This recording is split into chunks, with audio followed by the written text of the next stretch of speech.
Today's a FileMaker 19 conversation. Today we have Christian Olson. Christian, are you there?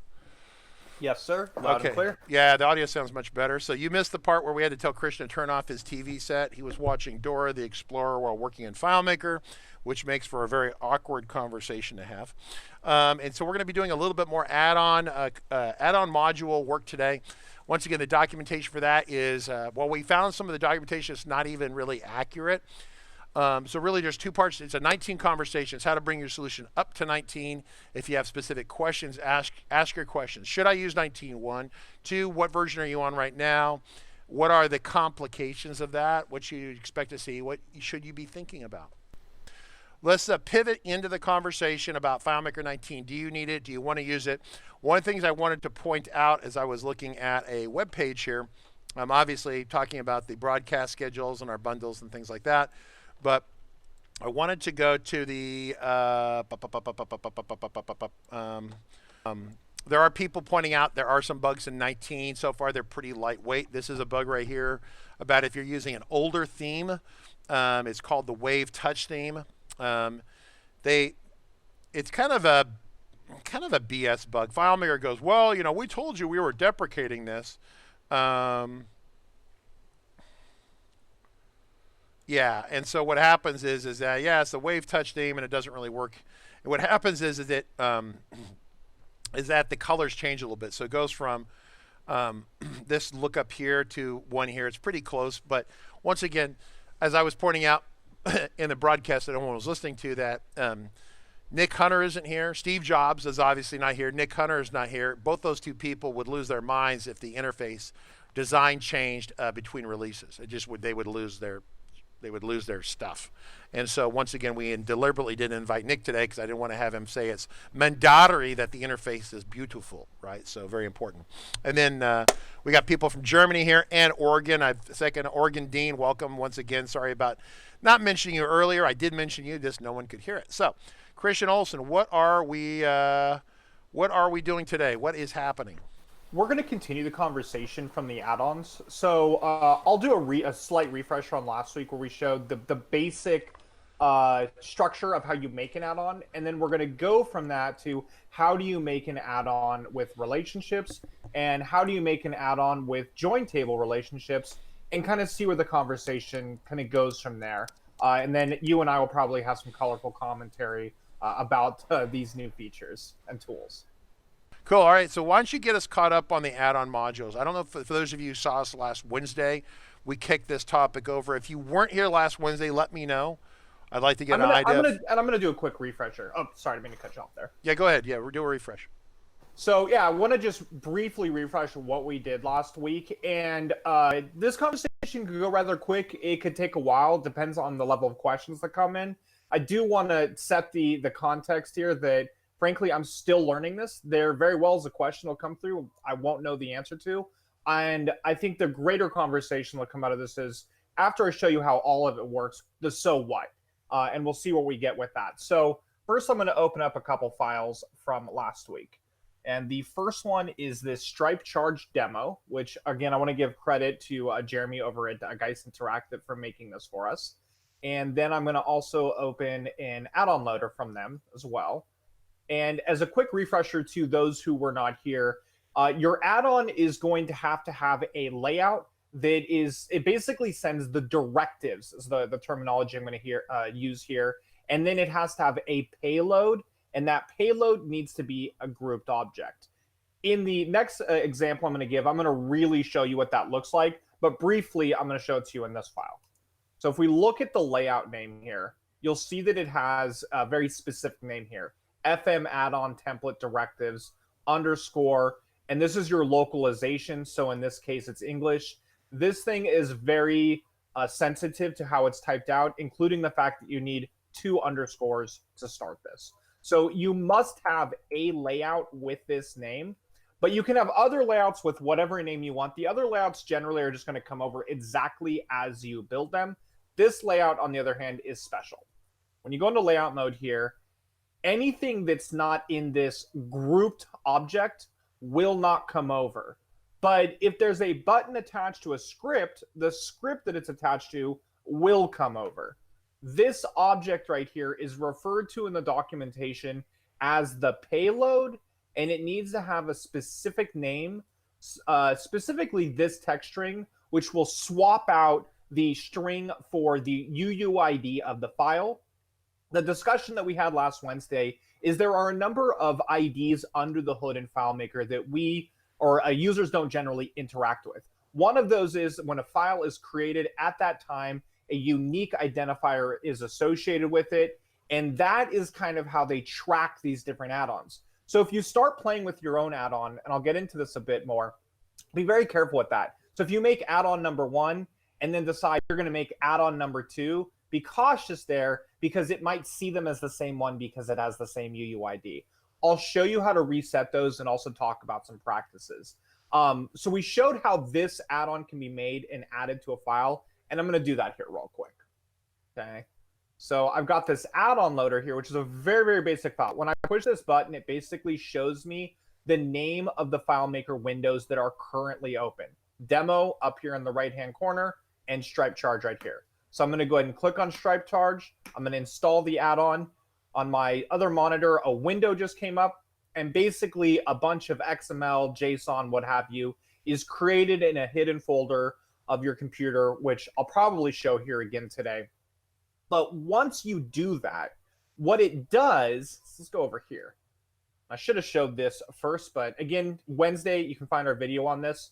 Before I had created that add-on, there was no Stripe Charge in here. I've just added this to our library of add-ons. So I'm going to go ahead and select Stripe Charge, and then I can drag this on screen, and it brings over the table, or the table, the TOs, the fields, the scripts, the custom functions, everything that basically encompasses that.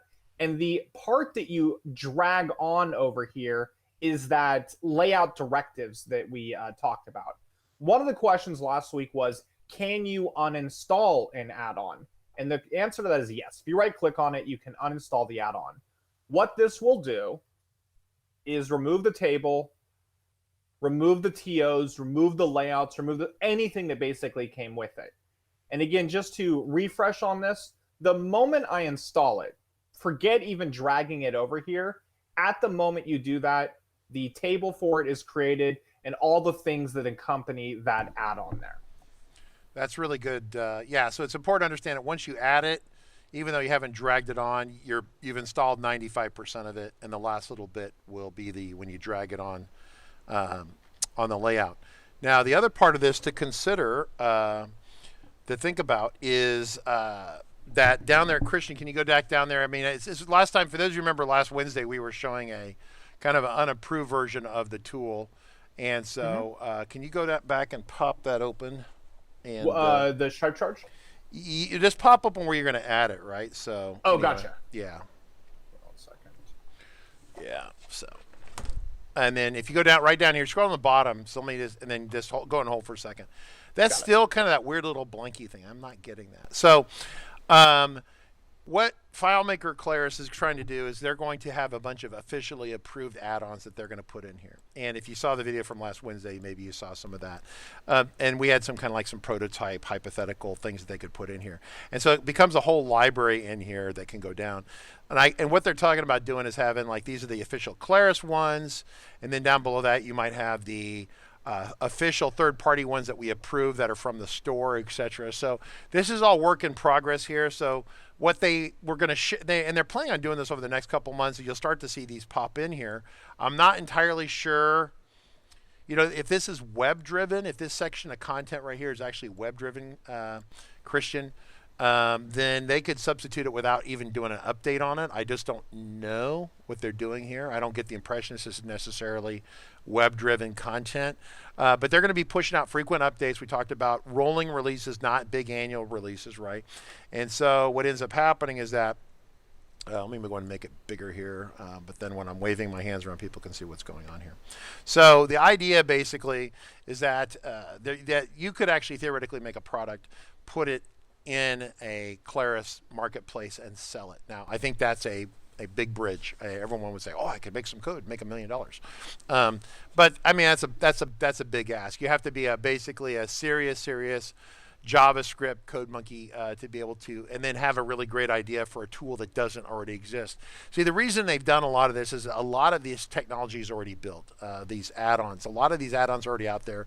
Like we talked about, a number of times we've shown the image cropper, where we had the cat picture and we could crop the image at the JavaScript tool that was built by, it was an open source JavaScript tool that some FileMaker developers in Japan adapted it. They just adapted it so when you save it, instead of saving it to the web, it saves it to FileMaker with some minor code adjustments, and they made it really great. Well, so really they can't sell that per se because really it's not their code to sell. It's kind of open source code. So that you could make solutions, get them out there. Maybe, if you want to get some PR value out of it, that's something to be said for that. But it's a whole ecosystem that's going to be built around this, and it's just starting. The problem is that how you build these, the documentation isn't really great. Christian, have you got? I was doing a lot of things behind the scenes here. Have you talked about the relationship part yet? Are you to that part of the conversation? We're about to move on to that. Okay, let's go ahead. I do want to answer a couple questions real quick. So, all right, cool. And then we did have one question from Scott Henderson. I want to do, Scott asked it on the YouTube side. He asked, I've upgraded my users' desktop apps to Mac OS to 19. They haven't upgraded their server yet. Have you heard of anything, issues? I have not heard any issues, but there's really no dying crisis to move up the server. I mean, think about it. I always rather let the server get updated a couple releases before I dive into it. I frequently will have customers that are on the latest release of client, but they're one back on server. So just keep that in mind. And at some point, then you'll want to move that server forward, because you don't want them two versions different. One version is generally okay. And that allows FileMaker to unkink any bugs in it, because a lot of times they ship bugs in the product. They know they ship bugs in it. When I say once again, FileMaker is Claris. It's 30 years of calling it a different name. But generally, we are a Mac shop here, at least locally, when the machines are in the office. If the machines are up in Amazon, we're on EC2, then we're using Windows, and Jacob Taylor is in the middle of that for RCC. He's a great guy, fantastic. He does a great job. And so he's using probably still, well, if someone asked us today what they would install, it's kind of do you want to take more of a risk with 19, but then maybe you're going to be more up to date, or do you want to start more conservatively and then update later?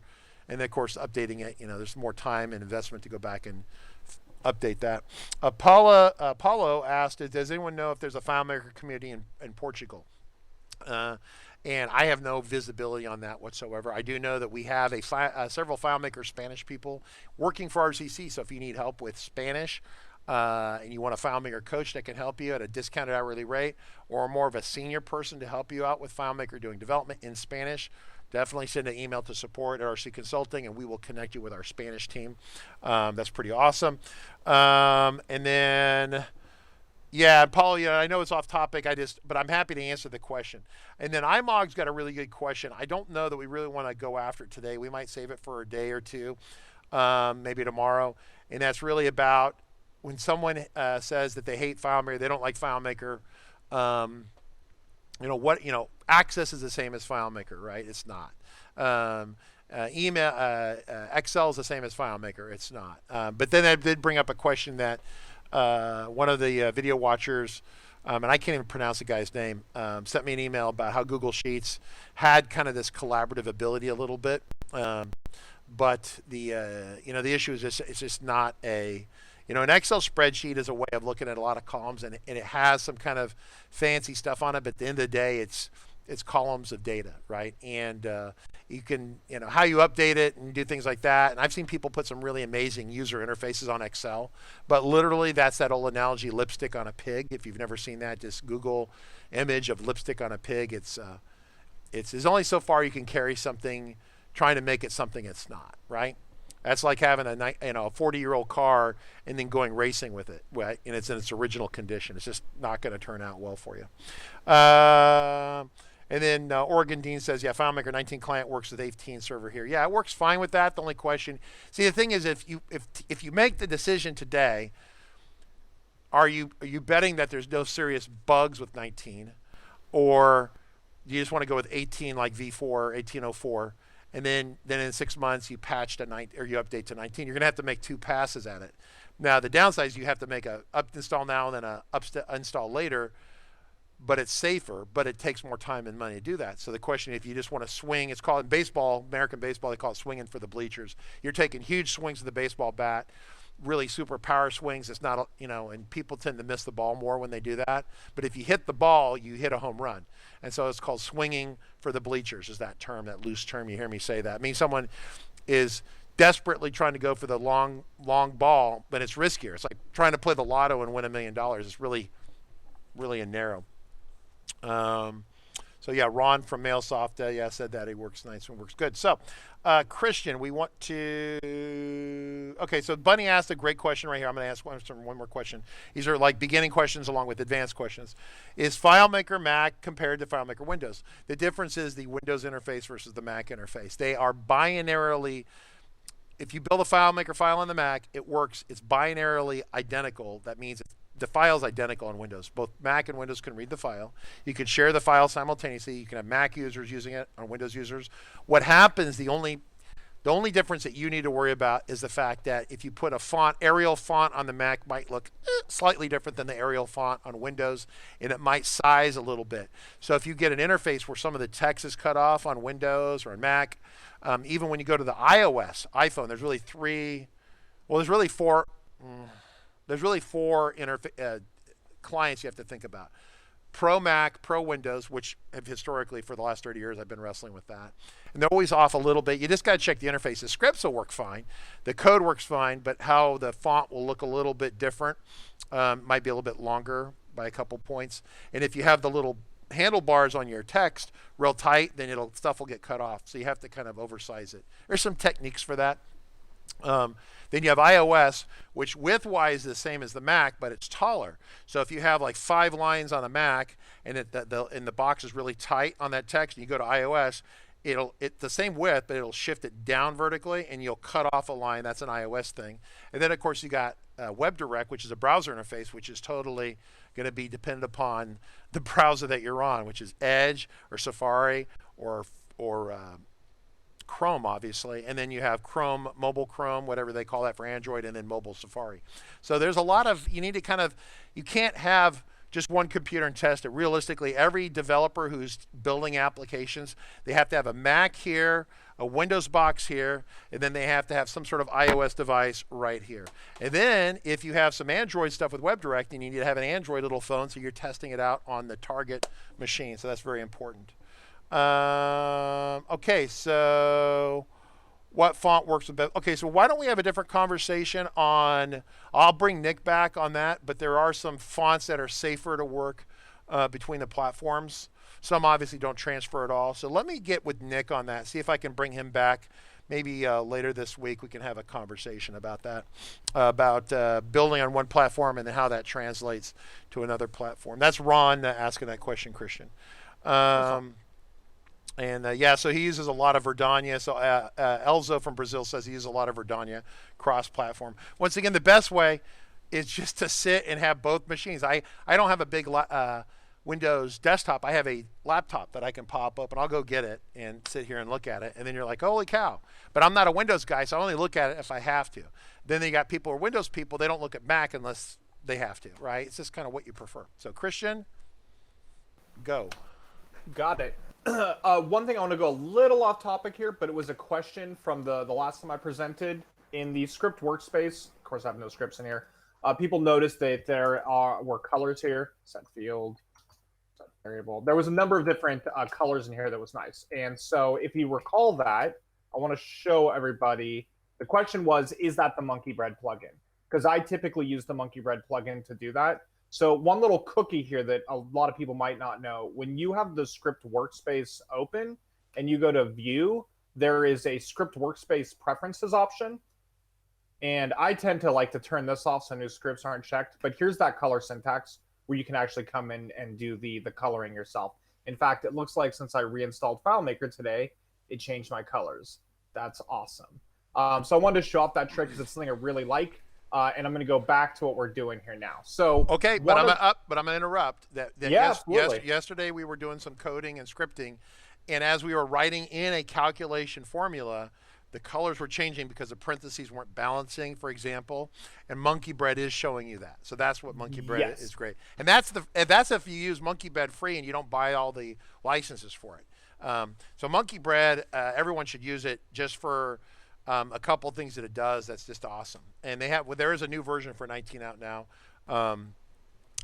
So I really endorse a lot of Base Elements and 360 Works and Monkey Bread. And there's 3 companies that make non-competitive products. I think it's great.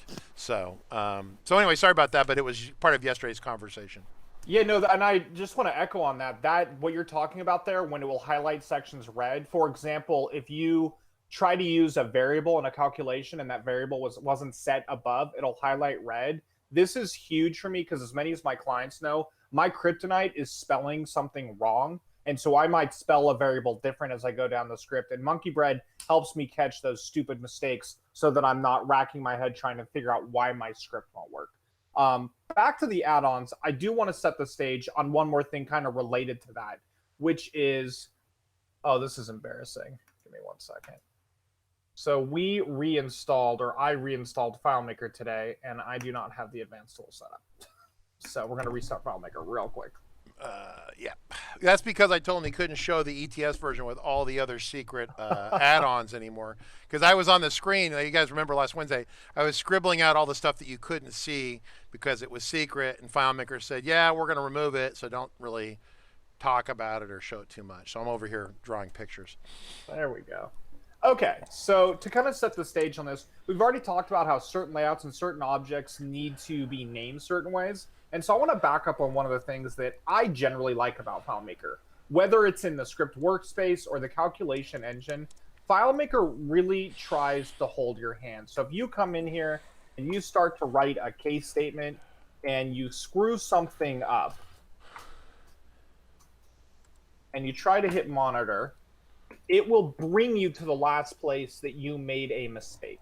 This, to me, is one of the fundamental things that I love about FileMaker. Anybody out there who has started to work with some of the other languages in FileMaker, HTML, JSON, what have you, or SQL, when you write a SQL select statement wrong, it doesn't show you where you made the mistake. It just says you screwed up, try again. And it can be very difficult to figure out where that mistake is. And I want to use that to set the stage on this next part. So I've got a very, very basic file here. In fact, part of today isn't to show you all the powers of an add-on. It's really to show you how to make them work, the mechanics of it. So these files, I tried to put as little in them as possible. And so now we're going to talk about kind of what's on screen here for a moment. So I'm going to go into layout mode. I'm going to look at the back end of the database. In this table, I've got in this file, I have one file called notes. Notes has some very basic stuff in it. It has a primary key, it has a foreign key, and has a field called note. It's got one TO, and in fact, if I'm not mistaken, we have one layout. And that layout, like the other one, has that special name, __FM add-on template directives _English, okay? So we're gonna go ahead and close that. And then I've got my object. I've got my payload, if everyone remembers that from the Stripe, which has a very specific text string here. And I wanted to kind of show those. So we can share this demo file if you want to, Richard. Basically, here is what your layout needs to be named. Again, you can have lots of layouts in here, but one layout must have this name right here. And in that layout, you must group some objects together, and you must name that group this. So this is the name of your add-on. I'm calling mine notes. And then you've got this text string that will swap out the file's UUID when you use the install add-on tool script step. Now, what's special about this one is this section off to the right here. And this right here is just to help anyone who might want to try to figure out how to do this themselves. But basically, I need to put a foreign key on screen, and I need to name that foreign key something very specific. In this case, it's the name of my demo file, which is notes. The pipe symbol, which if you're not familiar with, you have to hold the shift, hit the slash that's underneath the delete on the keyboard, and then write table. So if we go over here to objects, you'll see that that is what this field is called. Then I've grouped this field with basically just some text, specifically so I can name the grouped object underscore underscore FM add-on dynamic relation underscore name of your add-on. So if we go back to the conversation about the data viewer, here's what I find so difficult about the current status of the add-ons. If you make a mistake anywhere in these spots that I've showed you, FileMaker doesn't tell you like it does in other spots, hey, you've made a mistake right here, Richard. Here's where you need to come fix it. Rather, you push the buttons, you try that on, and it just doesn't work. And it's up to you to try to figure out where you've made that mistake, okay? So let's go ahead and see if this one works. Did earlier, hopefully I don't get egg on my face. So I'm gonna go over here, I'm gonna use our little tool. You'll notice that it's found this file called notes underscore one child. I'm gonna go ahead and install the add-on off to the other monitor. It's created that folder. And we didn't show this a minute ago, but I wanna back up. Inside of your library, there is a folder called add-on modules. And every time I click this button, that's where this data is going so that it can be referenced from the library. So now I'm going to go over here to my very, very basic demo file. We can do this with FMSP too if we want to, but I'm going to look for notes. There it is. I'm going to choose it. If I go to the back end, you'll notice that some tables got added. Notes is the one that we're looking at here. And then I'm going to drag this on. And before, when we did this with the Stripe, it brought over the scripts, it brought over the layout objects like that, but Stripe had no relationships. In this case, the act of drawing it over, and I'll show you that in a moment, created this relationship. And I hate that it puts them on the left versus the right. But here was the table that we started with called demo. And through the add-on tools processes, it uses some logic to basically deduce that this field over here called primary key is in fact the primary key. And then it uses our foreign key, and we'll talk about this. There is some logic baked into this. Something that we can talk about another day, Richard, is how you can load an XML file that automatically populates fields as you create them. Supposedly, they've got an XML file out there for us that will format these fields appropriate for the add-on tool.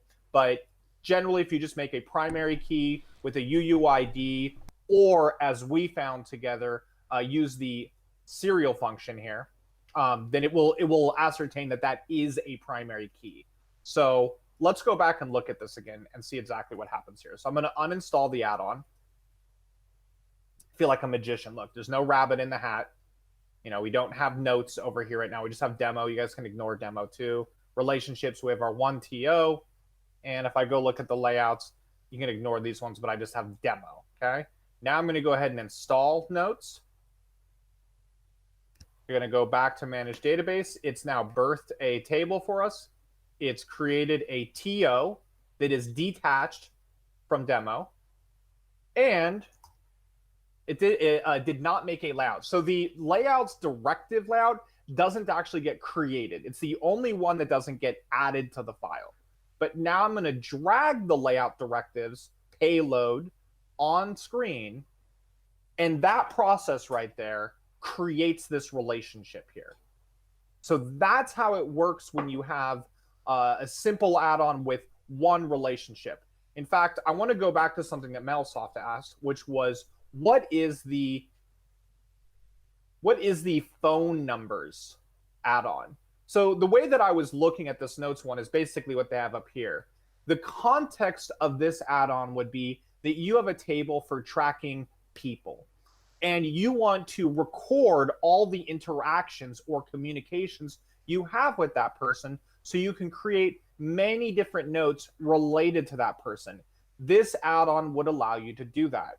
And what that means is the add-on file that you're building takes place from the context of the child table. So if we go back here to manage database, here is what you start with in your own file, and here is the add-on. Pretty straightforward, I think, as far as that goes. And what really drives this process is on your add-on file, having declared what is the foreign key in your table and labeling it appropriately. I just want to take a quick moment and see if there was any questions that came up. No, look like. no, I can tell that their little brains have all exploded. I'm actually negotiating with Nick to get him to do the Windows Mac thing. He's asking for a human sacrifice before he's willing to come and visit us. So I'm kidding, of course, but yeah, no, it's he says I have to make Windows look good. He goes, I think that's impossible, laughing out loud. So yeah, you can tell he's a Mac guy, but that's fine. That's an Apple person for you. But yeah, no, making it work, look consistent across the board is kind of important. And that came up with that was Ron's request, right, about doing that. I think that's a good idea. So Yeah, what is a font that works well between both platforms? And I just have to echo what you said there, Richard. I had a Windows customer that I was building stuff for quite some time, and I never actually logged in on Windows. And one day we're doing a screen share, and I looked at these layouts and reports I'd built for them, and the buttons are spilled over. They're running into each other. It just doesn't look good. And I felt terrible because my customer had never brought this to my attention, but on my Mac it looks good. So one of the biggest things I found is you have to have a lot more spacing if you want to support things, or padding, I should say, if you want to support things between multiple platforms. So to kind of go back to this for a moment, so this is level 2, if you will, of making the add-on. The first one is, hey, I just have a file, no relationships, but I want to be able to port over a bunch of scripts and a bunch of processes. And that could be really useful for something like an API or a standalone. But maybe you decide you have something like storing many different addresses or notes or something else that is that standard parent-child relationship, and the add-on would work well for you. The other thing that Claris is actually giving us the ability to do is also add on a join table. Now, we're pretty close to the end here, Richard. I don't know if I should show that today or maybe wait till tomorrow to show that part off and discuss what we have here so far. What are your thoughts on that? yeah, I'm still negotiating with Nick, but he doesn't understand the reference. It's the killing a human sacrifice, right? You know, I bring in a human sacrifice. I don't think that translates to German or Greek very well. I'm trying to explain what that means Sure. to another So person. what I can do No, here is no, it's yeah. Go ahead and do it right now. We've got about 8 minutes. We do have a question. Christian James says, "Oh, how did you get the naming? Is there any documentation?" Okay, so I'll let you address this at length if you would like. Yeah, that's a great question. In the ETS threads, Jeremy over at Geist Interactive did give us some documentation. I'm not sure if we're allowed to share that or not. The documentation is still a little bit limited. I will show a peek at it.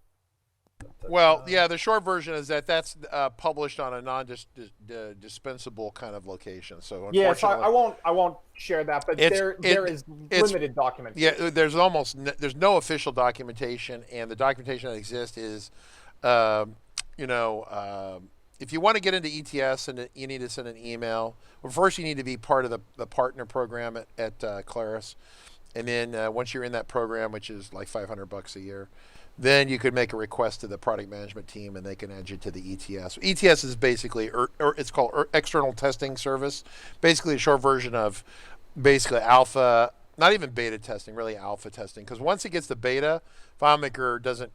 I mean, they're almost like on automatic, and they are just, you know, I mean, they listen to us about feedback in alpha and early testing, and then as it starts to gel and become finalized, they listen much less. That's kind of how that works. Well, let me ask you this: outside of sharing the secret documentation, can we share this file, which shows them what the names the names are? Yeah, you could do that. You can build as if you created it. You could do that. I don't know. Once again, like the Stripe demo.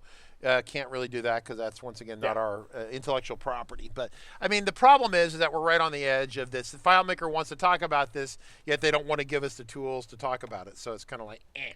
So yeah, and this is where I wanted to really highlight in the beginning, like, calculation engine, wonderful. Here's where you made your mistake. It's kind of like in your car. The car is made, to function in that you're not going into your gearbox and moving one gear to another. You have devices that make that work for you.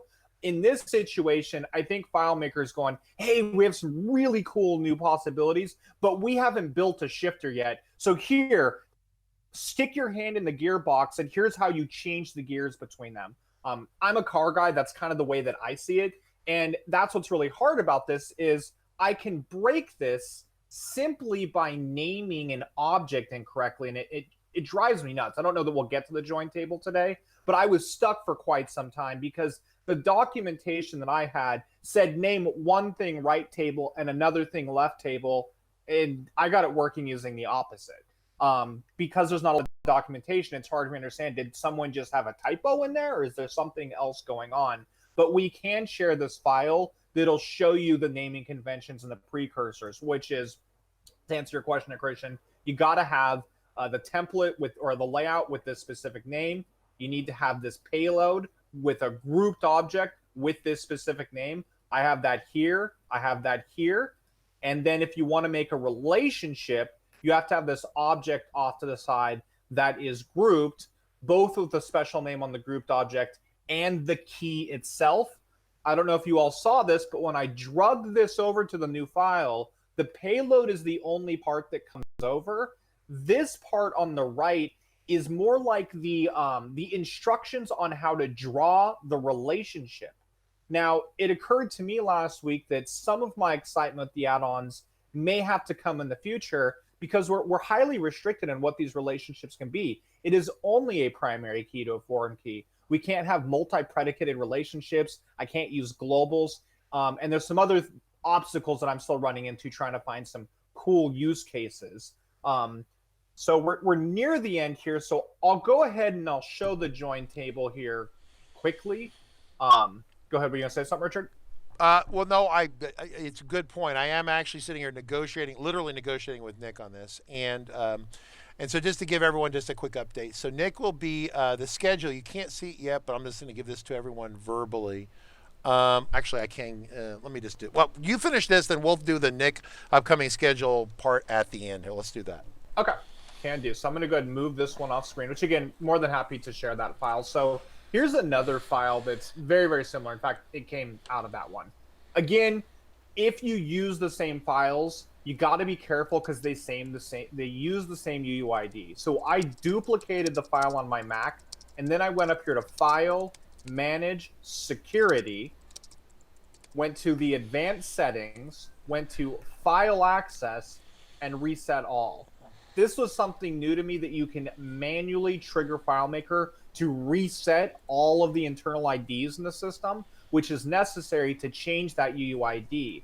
If any of you out there start practicing with your own add-on and something doesn't work and you make a change and it doesn't seem like there's an effect, it might be that it doesn't see your changes. This was one of the biggest obstacles I was running into, is I would change these, delete the hidden folders, and then try it again and not get an effect. There's other stuff going on that causes it not to see that as a new add-on, a new file. In the join table, I don't have some of the instructions on the top here. I'll add them before we release it. Everything is the same, except your context in this one takes place in the join table. Now, join tables are a more advanced topic. Many of my coaches struggle with teaching this to some of their clients. The easiest join table to understand is if you have a table called invoices. Every record is an invoice, but invoice have lines attached to them, all the items that you are selling. Those items are basically products from your database. But you can't relate the invoice to the products, because what about when the prices change? You don't want to change the name of a product, and you need many of them, a many-to-many relationship. And so the join table becomes that line items between invoices and products. I should have opened Starting Point to visualize this, but I'll show you it in this demo a little bit. In this demo or add-on, I have a table called notes. So again, I want to have many notes related to a contact, but I want to draw upon a templates table. So whether this is real or not, that's the example that's kind of going on here. And so the add-on again would be drug onto a table like contacts, but the add-on itself takes place from the notes contacts rather than the contacts one. It's a little bit of a difference there, but it's important to note. Something else I want to show you here that's almost like voodoo. I have no relationship drawn between notes and templates in this demo file. But watch what happens over here, assuming this thing works for me and I don't get egg on my face. Okay. Over here on the right-hand side, I've got a few more objects. So again, you need to name each object, and then you need to name the grouped object. So this part on the top is the name of the grouped object, and this is the name of the individual items.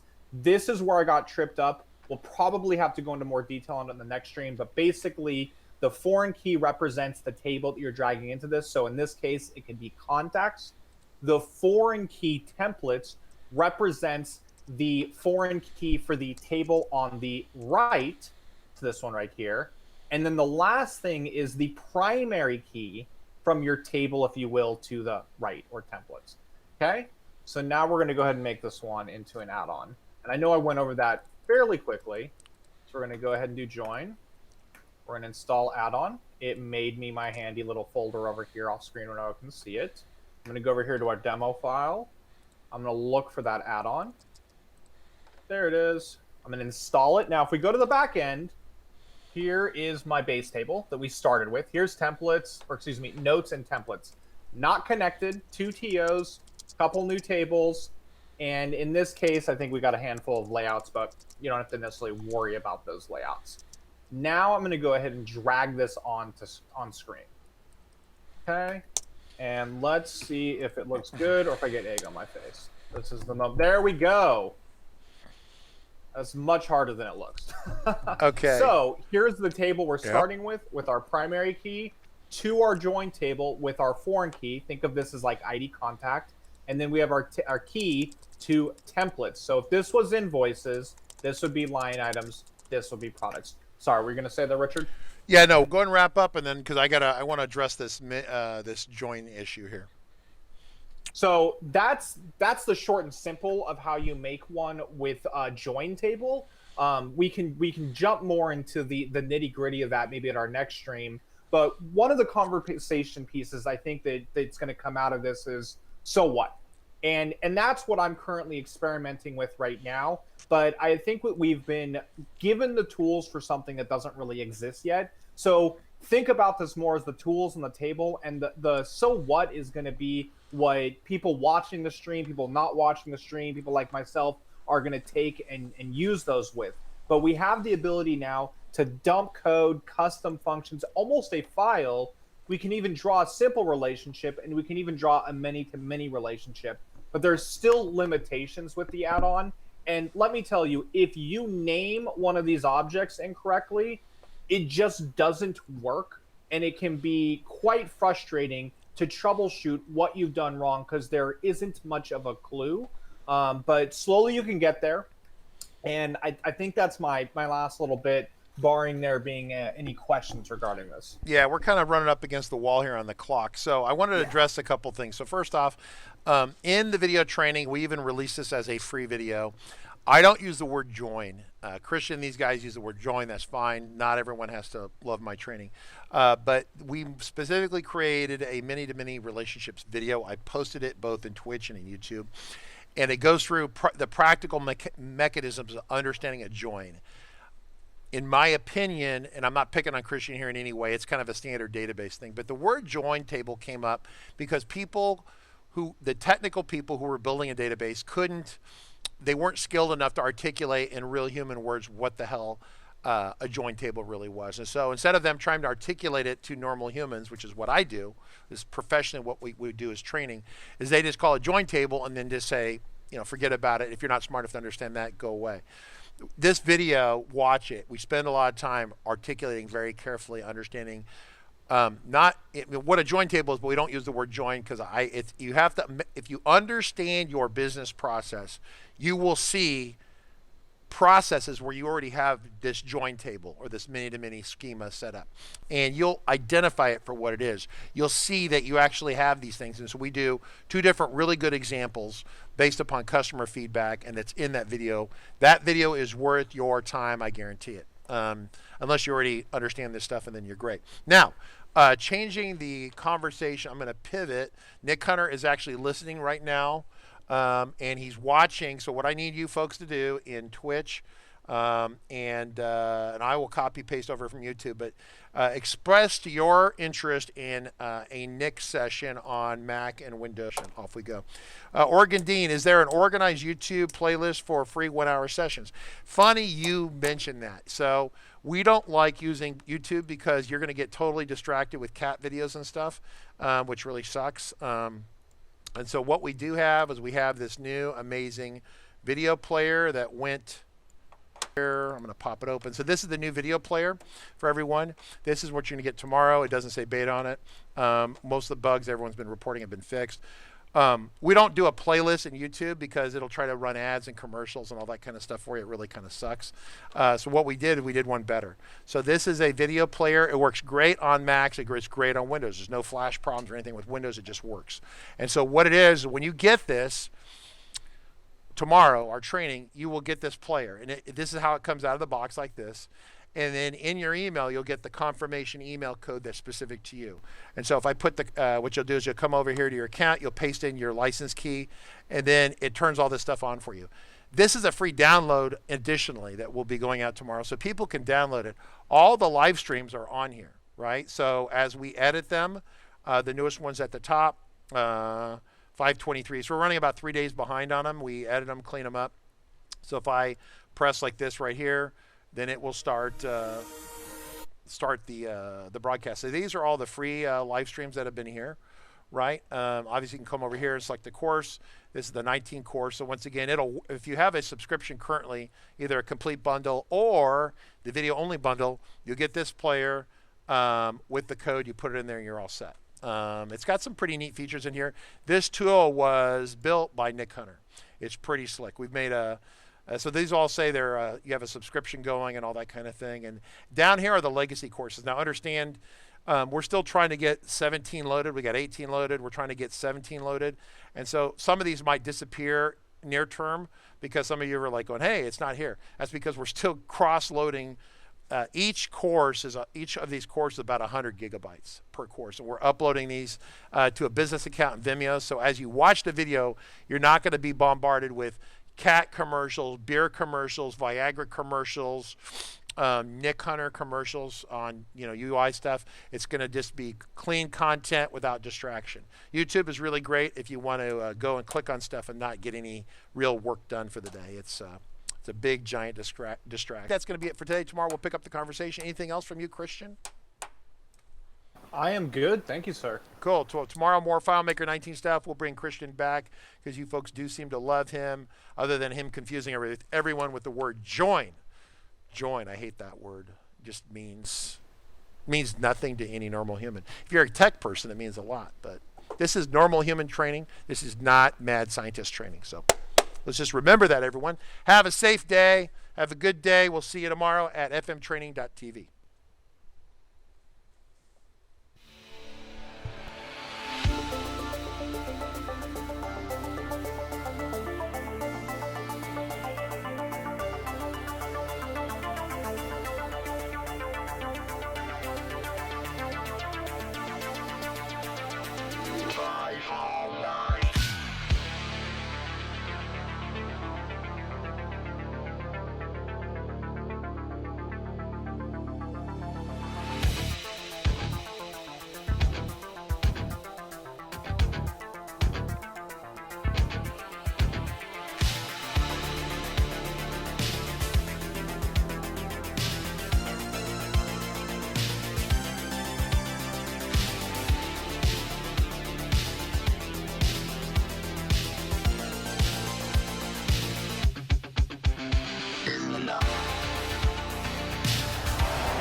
Guys just stepped up the whole way. Calm, cool, collected the quarterback.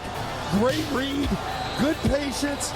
More importantly, great job up front protecting this quarterback to give you a chance. And that's all you can ask for. Try to rally down 10. 9:25 to go here in the fourth. Short motion by Amendola from the left. Brady takes the shotgun snap. Stands in, throws it left for Amendola. Reaches up and snacks a high throw and lands inside the 10. Rolling to the 9. Ball slightly behind him, but Danny makes the grab.